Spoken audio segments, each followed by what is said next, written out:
Assalomu alaykum aziz obunachilar. Sizlar bilan YouTube kanalimizda yana ko'rishib turganimizdan xursandmiz. Men ko'z shifokori sifatida bugun ko'pchiligimiz e'tibor bermaydigan mavzu haqida so'z yuritmoqchiman. Bu lazer chiroqlar.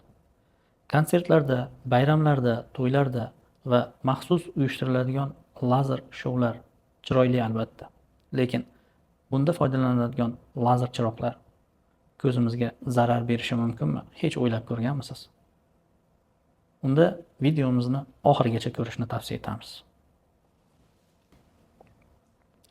Lazer shoular bu yuqori quvvatli lazer nurlarini havoga, devorga yoki tomoshabinlar ustiga yo'naltirib maxsus vizual effektlar olishi.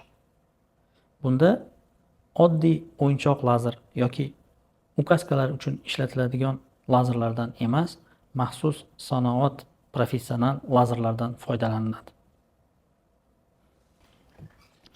O'yinchoq lazerlar haqidagi videomizda ta'kidlab o'tganmiz. Ko'zimiz uchun xavfsiz bo'lgan lazerning quvvati 5 milliwattdan kam bo'lishi kerak.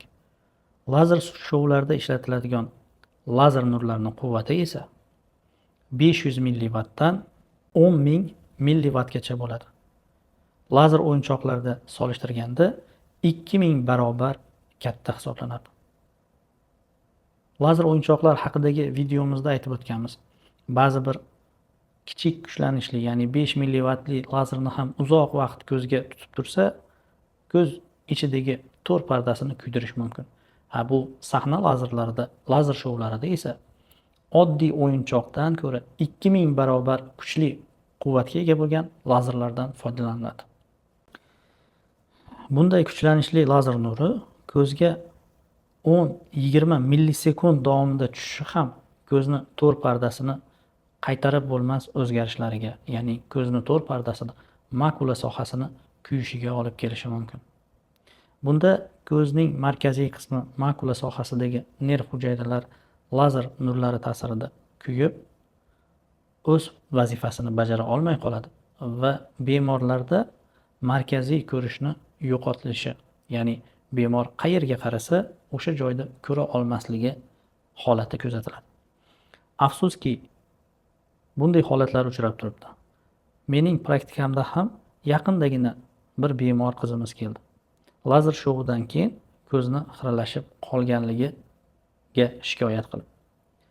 Suhbatlashganimizda bir necha sekundlar davomida ko'zimga tushib lazer nuri o'tdi va men shu ko'zimda diskomfortlik sezishni boshladim.